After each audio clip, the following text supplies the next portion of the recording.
Qualification ಪ್ರಕಾರ ತುಂಬ ಒಳ್ಳೆಯ ಡಿಗ್ರಿಗಳು ಒಳ್ಳೊಳ್ಳೆ ಕಾಲೇಜ್ಗಳಲ್ಲಿ ವಿದೇಶಕ್ಕೆ ಹೋಗಿ ಕಲಿತು ಬಂದಿದ್ದಾರೆ. ಅಲ್ಲೂ ಒಳ್ಳೆ ಯೂನಿವರ್ಸಿಟಿಯಲ್ಲೇ ಕಲಿತು ಬಂದಿದ್ದಾರೆ. ಎಲ್ಲ ಆಗಿದೆ. ಆದರೆ ಇಲ್ಲಿ ಎಲ್ಲೂ ಸೆಟ್ ಆಗೋದಿಲ್ಲ. ಯಾವ ಕಂಪನಿಯಲ್ಲೂ ಹೋದರೂ ಈವನ್ ಬಿಗ್ ಫೋರ್ನಲ್ಲೂ ಹೋಗಿ ಕೆಲಸ ಮಾಡಿದ್ದಾರೆ. ಆದರೆ ಯಾವ ಕಂಪನಿನಲ್ಲೂ ಸೆಟ್ ಆಗ್ತಾ ಇಲ್ಲ. ಎಚ್ ಆರ್ ಕೂಡ ಹೇಳಿದರು, ಕ್ವಾಲಿಫಿಕೇಷನ್ ವೈಸ್ ನಮಗೇನೂ ಪ್ರಾಬ್ಲಮ್ ಇಲ್ಲ, ಹೈಲಿ ಕ್ವಾಲಿಫೈಡು, ತುಂಬ ಇಂಟೆಲಿಜೆಂಟು. ಆದರೆ ಎಲ್ಲೂ ನಮಗೆ ಇವರನ್ನು ಹೇಗೆ ಸಂಭಾಳಿಸೋದು ಅಂತಲೇ ಗೊತ್ತಾಗೋದಿಲ್ಲ. ಜೊತೆ ಕೆಲಸ ಮಾಡೋರು ಎಲ್ಲರೂ ನಮ್ಮ ಜೊತೆ ಅವ್ರು ಬೇಡ ಅಂತ ಅನ್ನುವಂಥ ಪರಿಸ್ಥಿತಿ. ಮಾತಾಡ್ತಾ ಒಂದಷ್ಟು ಭಾವನೆಗಳು ಹೊರಗೆ ಬಂದು, ನನ್ನ ಸ್ಕಿಲ್ಲೇ ಅದು ಒಳಗೆ ಅದುಮಿಟ್ಟುಕೊಂಡಿರುವಂಥ ನೆಗೆಟಿವ್ ಎಮೋಷನ್ಸ್ ಏನಿದೆ ಅದನ್ನೆಲ್ಲ ನಿಧಾನವಾಗಿ ತೆಗಿತಾ ಹೋದ ಹಾಗೆ ಹೊರಗೆ ಬಂತು. ಆಮೇಲೆ ಹೇಳಿದರು, ಇವ್ರ ಬಗ್ಗೆ ಒಂದಷ್ಟು ಕಂಪ್ಲೇಂಟ್ಗಳು ಬಂತು. ನನ್ನ ಬಾಸ್ ಸರಿ ಇಲ್ಲ, ಅವ್ರು ನನ್ನನ್ನು ಅರ್ಥ ಮಾಡ್ಕೊಳ್ಳೋದಿಲ್ಲ, ಅವ್ರಿಗೆ ನಾನು ಎಷ್ಟು ಕೆಲಸ ಮಾಡಿದರೂ ಸಾಕಾಗೋದಿಲ್ಲ, ನಾನು ಬೆಳಗ್ಗೆಯಿಂದ ಸಂಜೆವರೆಗೆ ಕೆಲಸ ಮಾಡ್ತೇನೆ, ಆಮೇಲೂ ರಾತ್ರಿ ಹೋಗಿ ಕೆಲಸ ಮಾಡುವಂತಾರೆ, ಇಂಥದ್ದೆಲ್ಲ. ಒಂಥರ ಇಂಥ ವ್ಯಕ್ತಿಗಳು ವಿಕ್ಟಿಮ್ಹುಡ್ ಪ್ಲೇ ಮಾಡ್ಲಿಕ್ಕೆ ಶುರು ಮಾಡ್ತಾರೆ. ಅಯ್ಯೋ ನನ್ನ ಜೀವನವೇ ಹೀಗೆ, ನನಗೆ ಬಹುಶಃ ಇಂಥದ್ದೇ ಭಗವಂತ ಬರೆದಿಟ್ಟಿರೋದು ಎಷ್ಟು, ಅಥವಾ ಯಾರೂ ನನ್ನನ್ನು ಅರ್ಥವೇ ಮಾಡ್ಕೊಳ್ಳೋದಿಲ್ಲ, ಬೇರೆಯವರಿಗೆ ನನ್ನನ್ನು ಅರ್ಥ ಮಾಡ್ಕೊಳ್ಳುವಂತಹ ತಾಳ್ಮೆ ಇಲ್ಲ, ಅಥವಾ ಅವರಿಗೆ ಆ ಪ್ರಜ್ಞೆ ಇಲ್ಲ, ಹೀಗೆ ಬೇರೆಯವರನ್ನೇ ನಾವು ಹೇಳ್ತಾ ಇರ್ತೇವೆ ಹೊರತು ನಮ್ಮ ಬಗ್ಗೆ ನಾವು ಪ್ರತಿಫಲನ ಮಾಡ್ಕೊಳ್ಳೋದು ಬಹಳ ಕಡಿಮೆ. ಅಂತಂದರೆ ಸಮಸ್ಯೆಗಳನ್ನು ಯಾರು ಪರಿಹಾರ ಮಾಡಲಿಕ್ಕೆ ಹೆಚ್ಚು ಶಕ್ತರಾಗಿರ್ತಾರೋ ಅವರು ಹೆಚ್ಚು ಪ್ರಮುಖರಾಗ್ತಾರೆ.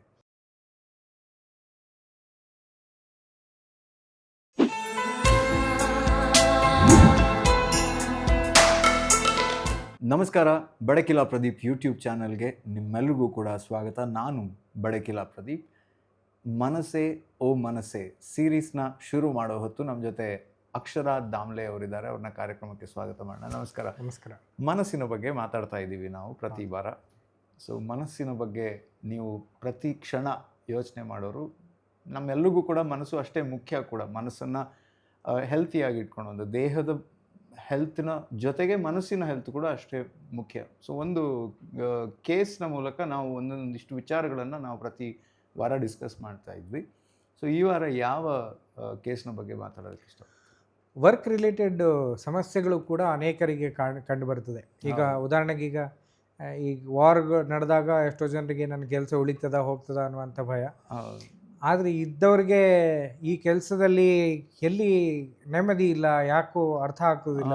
ಆಫೀಸ್ ಪಾಲಿಟಿಕ್ಸ್ ಇರ್ಬೋದು, ಗ್ರೋತ್ ಇಲ್ಲ ಇರ್ಬೋದು, ಇನ್ಕ್ರಿಮೆಂಟ್ ಸರಿ ಇಲ್ಲ ಅಂತ ಇರ್ಬೋದು, ಅಥವಾ ಯಾರೋ ಒಬ್ರು ಸಹೋದ್ಯೋಗಿ ಕಿರಿಕಿರಿ ಮಾಡ್ತಾ ಇರೋದಿರ್ಬೋದು, ಲವ್ವಲ್ಲಿ ಬಿದ್ದರು. ಐ ಥಿಂಕ್ ನಾನೇ ಒಂದಿಷ್ಟು ದೊಡ್ಡ ಲಿಸ್ಟ್ ಮಾಡ್ಕೊಡ್ಬಿಡ್ಬೋದು. ಹೌದು. ಸೊ ಅಂಥದ್ದೇ ಒಂದು ಪರಿಸ್ಥಿತಿ ಆಯಿತು. ಏನು ಅಂದರೆ ಕ್ವಾಲಿಫಿಕೇಷನ್ ಪ್ರಕಾರ ತುಂಬ ಒಳ್ಳೆಯ ಡಿಗ್ರಿಗಳು ಒಳ್ಳೊಳ್ಳೆ ಕಾಲೇಜ್ಗಳಲ್ಲಿ ವಿದೇಶಕ್ಕೆ ಹೋಗಿ ಕಲಿತು ಬಂದಿದ್ದಾರೆ. ಅಲ್ಲೂ ಒಳ್ಳೆ ಯೂನಿವರ್ಸಿಟಿಯಲ್ಲೇ ಕಲಿತು ಬಂದಿದ್ದಾರೆ. ಎಲ್ಲ ಆಗಿದೆ. ಆದರೆ ಇಲ್ಲಿ ಎಲ್ಲೂ ಸೆಟ್ ಆಗೋದಿಲ್ಲ. ಯಾವ ಕಂಪನಿಯಲ್ಲೂ ಹೋದರೂ ಈವನ್ ಬಿಗ್ ಫೋರ್ನಲ್ಲೂ ಹೋಗಿ ಕೆಲಸ ಮಾಡಿದ್ದಾರೆ. ಆದರೆ ಯಾವ ಕಂಪನಿನಲ್ಲೂ ಸೆಟ್ ಆಗ್ತಾ ಇಲ್ಲ. ಮತ್ತು ಎಲ್ಲ ಅವರ ಸಹೋದ್ಯೋಗಿಗಳ ಜೊತೆಗೆ ಅವರಿಗೆ ಎಷ್ಟು ಅಸಮಾಧಾನ ಇರ್ಬೋದು ಅಥವಾ ಮನಸ್ತಾಪಗಳಿರ್ಬೋದು ಅಂದರೆ ಅವ್ರು ಬಹುಶಃ ಒಂದು 6-8 ತಿಂಗಳಿಗೆ ಅವರ ಕಂಪನಿ ಚೇಂಜ್ ಮಾಡ್ತಾ ಇದ್ದಾರೆ. ಸೊ ಇದು ಯಾಕೆ ಬರ್ತಾ ಇದೆ, ಹೇಗೆ, ಎಲ್ಲಿಂದ ಬರ್ತಾ ಇದೆ ಅನ್ನುವಂಥದ್ದು ಒಂದು ಮೇಜರ್ ಸಮಸ್ಯೆ ಆಗಿತ್ತು. ಯಾಕೆಂದರೆ ಈ ಶುರುವಿನ ಆರಂಭದ ದಿನಗಳಲ್ಲಿ ಇದು ಒಂಥರ ಖುಷಿ ಕೊಡ್ತದೆ.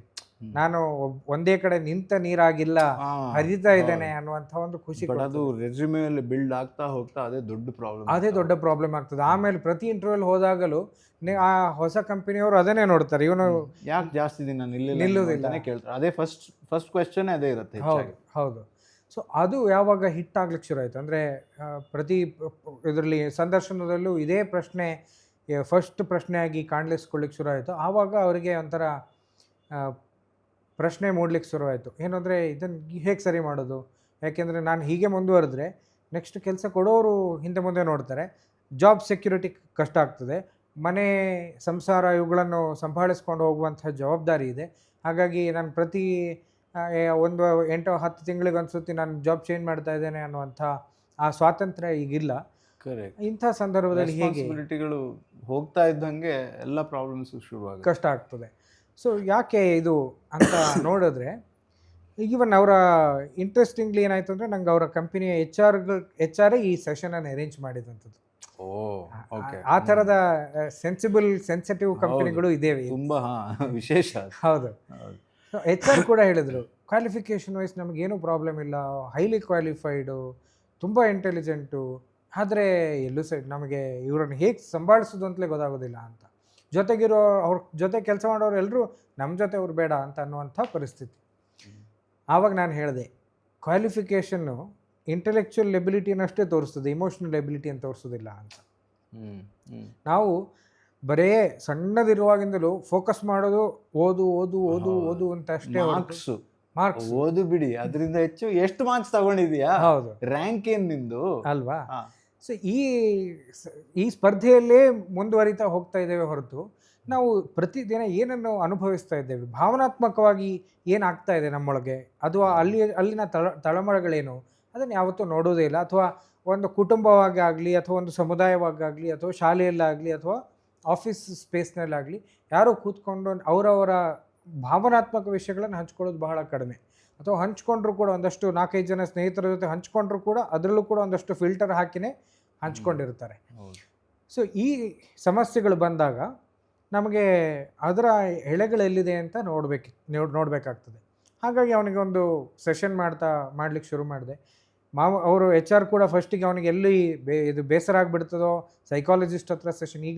ಈಗಿನ ಕಾಲದಲ್ಲೂ ಕೂಡ, ಈಗ ಉದಾಹರಣೆಗೆ ಕೋವಿಡ್ನ ನಂತರ ಎಷ್ಟೋ ನಾವು ಸಾಧಾರಣವಾಗಿ ಹೇಳೋದಿದೆ, ಸೈಕಾಲಜಿ ಬಗ್ಗೆ ಇದ್ದ ಏನು ಕಳಂಕ ಅಂತ ಏನಿತ್ತು ಅದು ಕಡಿಮೆ ಆಗಿದೆ ಅಂತ. ಆದರೆ ಈಗಲೂ ಕೂಡ ಒಂದಷ್ಟು ಇರಾಡಿಕೇಟ್ ಆಗಲಿಲ್ಲ, ಅಥವಾ ಸುಮಾರು ಮಟ್ಟಿಗೆ ಈಗಲೂ ಕೂಡ ಅನೇಕರಿಗೆ ಇದೆ. ಯಾಕೆಂದರೆ ಎಸ್ಪೆಷಲಿ ಹೆಚ್ಚು ಕಲ್ತವ್ರಿಗೆ ಇದು ಒಂದು ದೊಡ್ಡ ಸಮಸ್ಯೆ ಆಗ್ತದೆ. ಹಾಗೆ ಅಂಥ ಪರಿಸ್ಥಿತಿ ಇತ್ತು. ಹಾಗಾಗಿ ನಾನು ಒಂಥರ ಇಂಟರ್ವ್ಯೂ ಮಾಡಲಿಕ್ಕೆ ಅಂತಲೇ ನೆಕ್ಸ್ಟ್ ಅವ್ರದ್ದೇ ಕಂಪನಿಯಲ್ಲಿ ಹೊಸ ಚಾಲೆಂಜಸ್ಸನ್ನು ಹೇಗೆ ಕೊಡ್ಬೋದು ಅಂತ ಇಂಟರ್ವ್ಯೂ ಮಾಡಲಿಕ್ಕೆ ಅಂತಲೇ ಅವರನ್ನು ಭೇಟಿ ಮಾಡಿದ್ದು. ಮಾತಾಡ್ತಾ ಒಂದಷ್ಟು ಭಾವನೆಗಳು ಹೊರಗೆ ಬಂದು, ನನ್ನ ಸ್ಕಿಲ್ಲೇ ಅದು ಒಳಗೆ ಅದುಮೆಟ್ಟುಕೊಂಡಿರುವಂಥ ನೆಗೆಟಿವ್ ಎಮೋಷನ್ಸ್ ಏನಿದೆ ಅದನ್ನೆಲ್ಲ ನಿಧಾನವಾಗಿ ತೆಗಿತಾ ಹೋದ ಹಾಗೆ ಹೊರಗೆ ಬಂತು. ಆಮೇಲೆ ಹೇಳಿದರು, ನನ್ನದು ಒಂದು 20 ವರ್ಷ ಆಯಿತು ನಾನು ಜೀವನದಲ್ಲಿ ಹೋರಾಟ ಮಾಡ್ತಾ ಇರೋದು. PUC ಟೈಮಲ್ಲೇ ನಾನೇನೋ ಆಗಬೇಕಂತಿದ್ದೆ, ನನಗೆ ಅದಾಗಲಿಕ್ಕಾಗಲಿಲ್ಲ.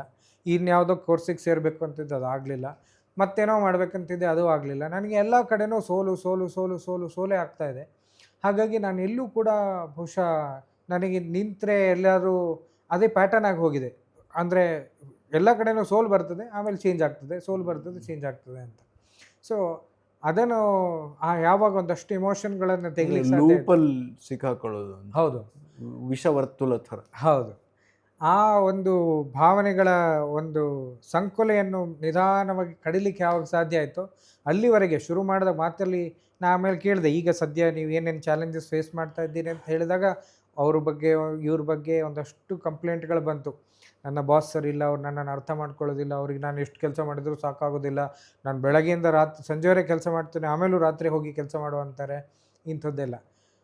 ಹೀಗೆ ಕಂಪ್ಲೇಂಟ್ಗಳೇ ಇದ್ದಂಥ ವ್ಯಕ್ತಿಗೆ ಅದರಲ್ಲಿ ಒಂಥರ ಅದರಲ್ಲಿ ಸೈಕಾಲಜಿಕಲಿ ಇನ್ನೊಂದು ಸಮಸ್ಯೆ ಏನು ಅಂದರೆ, ಒಂಥರ ಇಂಥ ವ್ಯಕ್ತಿಗಳು ವಿಕ್ಟಿಮ್ಹುಡ್ ಪ್ಲೇ ಮಾಡಲಿಕ್ಕೆ ಶುರು ಮಾಡ್ತಾರೆ. ಅಯ್ಯೋ ನನ್ನ ಜೀವನವೇ ಹೀಗೆ, ನನಗೆ ಬಹುಶಃ ಇಂಥದ್ದೇ ಭಗವಂತ ಬರೆದಿಟ್ಟಿರೋದು ಎಷ್ಟು, ಅಥವಾ ಯಾರೂ ನನ್ನನ್ನು ಅರ್ಥವೇ ಮಾಡ್ಕೊಳ್ಳೋದಿಲ್ಲ, ಬೇರೆಯವರಿಗೆ ನನ್ನನ್ನು ಅರ್ಥ ಮಾಡ್ಕೊಳ್ಳುವಂತಹ ತಾಳ್ಮೆ ಇಲ್ಲ, ಅಥವಾ ಅವರಿಗೆ ಆ ಪ್ರಜ್ಞೆ ಇಲ್ಲ. ಹೀಗೆ ಬೇರೆಯವರನ್ನೇ ನಾವು ಹೇಳ್ತಾ ಇರ್ತೇವೆ ಹೊರತು ನಮ್ಮ ಬಗ್ಗೆ ನಾವು ಪ್ರತಿಫಲನ ಮಾಡ್ಕೊಳ್ಳೋದು ಬಹಳ ಕಡಿಮೆ. ಹಾಗೆ ಅವ್ರಿಗೊಂದು ಸಣ್ಣ ಟೆಕ್ನಿಕ್ ಮಾಡಿಸಿ ಆಮೇಲೆ ಕಡೆಗೆ ಹೇಳಿದೆ, ಈಗೇನು ಅನ್ನಿಸ್ತದೆ ಅಂತ. ಈಗ ನನಗನ್ನಿಸ್ತದೆ, ನನ್ನ ಜೀವನ ನಾನು ರೂಪಿಸ್ಕೊಂಡ ಹಾಗೆ, ನಾನು ಈಗ ಇಲ್ಲಿದ್ದೇನೋ ಅದಕ್ಕೆ ನನ್ನ ಪಾಸ್ಟ್ ಕಾರಣ, ನನ್ನ ಭೂತದ ಕಾಲದ ನನ್ನ ನಿರ್ಧಾರಗಳೇ ಕಾರಣ. ಹಾಗಿದ್ರೆ ನಾನು ಆಮೇಲೆ ಕೇಳಿದೆ, ಹಾಗಿದ್ರೆ ಈಗ ಏನು ಮಾಡಬೇಕು ಅಂತ. ಇನ್ನೀಗ ಇಲ್ಲ, ನಾನು ಸರಿ ಆಗ್ತೇನೆ, ನಾನೇ ಎಲ್ಲ ಸರಿ ಮಾಡ್ತೇನೆ ಅಂತ ಹೇಳಿದರು. ಆಮೇಲೆ ಅವ್ರಿಗೊಂದು ಸಿಂಪಲ್ ಉದಾಹರಣೆ ಕೊಟ್ಟೆ. ಯಾಕೆಂದರೆ ಅವರು AI ಶುರುವಾದಾಗ, ಈಗ AI ಬಗ್ಗೆ ತುಂಬ ಚರ್ಚೆಗಳು ನಡೀತಾ ಇರ್ತದೆ. ನೀವು ಆಗ ಹೇಳ್ತಾ ಇದ್ರಿ AI ಬಗ್ಗೆ ಈಗ ಹೊಸ ಸಂಭಾಷಣೆಗಳನ್ನು ಮಾಡಬೇಕು ಅಂತ, ಅದ್ರ ಬಗ್ಗೆ ಪ್ಲ್ಯಾನ್ಸ್ ಎಲ್ಲ ನಡೀತಾ ಇದೆ. ಅದೇ ರೀತಿಯಲ್ಲಿ ಇವ್ರು ಏನು ಮಾಡಿದ್ದಾರೆ, AI ಬಂದ ಆರಂಭದಲ್ಲೇ ಇವರ ಪ್ರೊಫೈಲನ್ನು AI ಮೂಲಕ ಆವಾಗಲೇ ಬಿಲ್ಡ್ ಮಾಡಿ ಇಟ್ಕೊಂಡಿದ್ದಾರೆ. ಅದು ಮಾತ್ರ ಅಲ್ಲ, ಫಾರಿನ್ ಯೂನಿವರ್ಸಿಟಿಗೆ ಹೋದಾಗಲೂ ಯಾವ ಕಾಲೇಜಲ್ಲಿ ನನಗೆ ಎಷ್ಟು ಸೀಟ್ ಸಿಗುವ ಸಾಧ್ಯತೆಗಳಿದೆ ಅಂತೆಲ್ಲ AI ಹತ್ರ ಆವಾಗಲೇ ಅನಾಲಿಸಿಸ್ ಮಾಡಿಸಿ ಯಾವ ಥರದ ಜಾಬ್ ಸಿಗ್ಬೋದು ಎಲ್ಲವನ್ನೂ AI ಮೂಲಕ ಅವರು ತುಂಬ ಕೇಪಬಲ್ ಹುಡ್ಕೊಂಡಿದ್ದಾರೆ. ಸೊ ಸ್ಮಾರ್ಟ್ ಪರ್ಸನ್, ಅಂದರೆ ಇಂಟೆಲೆಕ್ಚುಲಿ ಆಗಲಿ ಅಥವಾ ಬೇರೆ ಯಾವುದೇ ಸಮಸ್ಯೆಗಳು ಇಲ್ಲ. ಹಾಗಾಗಿ ನಾನು ಅವ್ರಿಗೆ ಅದೇ ಮಾತು ಹೇಳಿದೆ, ಈಗ ನೀವು ಯಾಕೆ ಬಳಸ್ತೀರಿ ಅಂತಂದರೆ ಅದು ನಿಮ್ಮ ಪ್ರಾಬ್ಲಮನ್ನು ಸಾಲ್ವ್ ಮಾಡ್ತಾ ಇದೆ. ಈಗ ನಮ್ಮ ಇಡೀ ಈ ಮಾಮೂಲಿ ಸಮಾಜದಲ್ಲಿ ಕೂಡ ಯಾರು ಪ್ರಮುಖರಾಗ್ತಾರೆ ಅಂತಂದರೆ, ಸಮಸ್ಯೆಗಳನ್ನು ಯಾರು ಪರಿಹಾರ ಮಾಡಲಿಕ್ಕೆ ಹೆಚ್ಚು ಶಕ್ತರಾಗಿರ್ತಾರೋ ಅವರು ಹೆಚ್ಚು ಪ್ರಮುಖರಾಗ್ತಾರೆ. ಹಾಗೆ ಅವ್ರಿಗೆ ಅದನ್ನೇ ಹೇಳಿದೆ, ಈಗ ನಿಮ್ಮ ಜೀವನದಲ್ಲಿ ಪ್ರಾಬ್ಲಮ್ಗಳಿದೆ ಅಂತ ಹೇಳಿ ನೀವು ಅದರ ವಿಕ್ಟಿಮ್ ಆಗೋ ಬದಲು ನೀವು ಸಾಲ್ವ್ ಮಾಡ್ತಾ ಹೋಗಿ, ನಿಮ್ಮ ಸಹೋದ್ಯೋಗಿಗಳೇ ನಿಮ್ಮನ್ನು ಹೆಚ್ಚು ಆ, ಬೆಂಬಲಕ್ಕೆ ನಿಮಗೆ ಸಿಗ್ತಾರೆ, ಅಥವಾ ಅವರೇ ನಿಮ್ಮನ್ನು ಹೆಚ್ಚು ಇಷ್ಟಪಡ್ತಾರೆ. ಯಾಕೆಂದರೆ ಅಲ್ಟಿಮೇಟ್ಲಿ ಎಲ್ಲರಿಗೂ ಬೇಕಾಗಿರೋದೇನು, ಪ್ರಾಬ್ಲಮ್ ಸಾಲ್ವ್ ಆಗಬೇಕು. ಯಾರಿಗೂ ಆ ಪ್ರಾಬ್ಲಮ್ನಲ್ಲೇ ಸಿಕ್ಕಾಕೊಂಡಿರುವಂಥ ಪರಿಸ್ಥಿತಿ ಇಷ್ಟ ಆಗೋದಿಲ್ಲ ಅಂತ. ಸೊ ಸೆಷನ್ನ ಕಡೆಗೆ ಇಂಟರ್ವ್ಯೂ ಅಂತ ಶುರುವಾದಂಥ ಸೆಷನ್ ಥೆರಪಿಯಲ್ಲಿ ಮುಗಿದು ಆ ವ್ಯಕ್ತಿಗೆ ಒಂಥರ ಹೊಸ ಹೊಳಪು ಅವ್ರ ಮುಖದಲ್ಲಿ ಕಾಣಲಿಕ್ಕೆ ಸಾಧ್ಯ ಆಯಿತು. ಹಾಗೆ ಅದು ನಮ್ಮ ವೈಯಕ್ತಿಕ ಜೀವನದಲ್ಲಿರಲಿ ಅಥವಾ ವ್ಯಾವಹಾರಿಕ ಜೀವನದಲ್ಲಿರಲಿ, ಎಲ್ಲೇ ನಾವು ಸಮಸ್ಯೆಗಳ ವಿಕ್ಟಿಮ್ಗಳಾಗೋ ಬದಲು ನಮ್ಮ ಜೀವನದ ಓನರ್ಶಿಪ್ಪನ್ನು ನಾವು ತಗೊಂಡು ಅವುಗಳನ್ನು ಪರಿಹರಿಸಲಿಕ್ಕೆ, ಅಥವಾ ಅದರಿಂದ ಒಂದು ಬಿಡುಗಡೆ ಪಡಿಬೇಕು, ಇಲ್ಲಾಂದರೆ ಅದನ್ನು ಪರಿಹರಿಸಬೇಕು, ಯಾವುದೋ ಒಂದು ನಿಟ್ಟಿನಲ್ಲಿ ನಾವು ಅದನ್ನು ಎದುರಿಸ್ಲಿಕ್ಕೆ ಸಾಧ್ಯ ಆದರೆ ಆವಾಗ ಬಹುಶಃ ಜೀವನ ಇನ್ನೂ ಚೆನ್ನಾಗಿರ್ತದೆ ಅಂತ ನನ್ನ ಅಭಿಪ್ರಾಯ. ಸೊ ಓವರಾಲ್ ಆಗಿ ನಮ್ಮ ಮನಸ್ಸಿನ ನಿಯಂತ್ರಣ ನಾವು ತಗೊಳ್ಬೇಕು ಅನ್ನೋ ರಿಯಲೈಸೇಷನ್ ಫಸ್ಟು, ಆಮೇಲೆ ಅದ್ರ ಮೇಲೆ ಕೆಲಸ ಮಾಡಬೇಕಾಗಿರೋದು ತುಂಬಾ ಮುಖ್ಯ ಅಂತ ಅನಿಸುತ್ತೆ. ಎಸ್ಪೆಷಲಿ ನಾವು ಇನ್ನೊಂದು ಕಡೆ ಕೆಲಸ ಮಾಡ್ತಾ ಇರಬೇಕಿದ್ರೆ ಅಲ್ಲಿಯ ವಾತಾವರಣಕ್ಕೆ ನಾವು ಹೊಂದ್ಕೊಂಡು ನಮ್ಮ ಸ್ಟ್ರೆಂತನ್ನು ಅರಿತುಕೊಂಡು ಹೇಗೆ whatever best we can do ಅನ್ನೋದು ತುಂಬ ಮುಖ್ಯ ಆಗುತ್ತೆ ಅಂತ ಅನ್ಸುತ್ತೆ. ಖಂಡಿತ ಹೌದು. So thank you.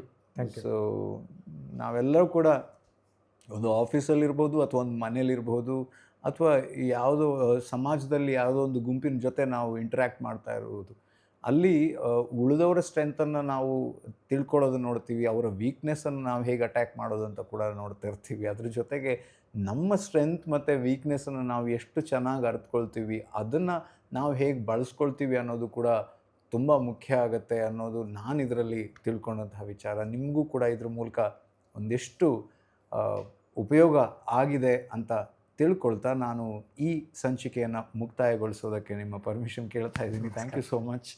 ಮುಂದಿನ ಸಂಚಿಕೆಯಲ್ಲಿ ಸಿಗೋಣ.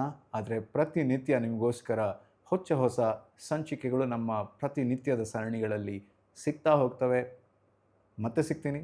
ನಮಸ್ಕಾರ.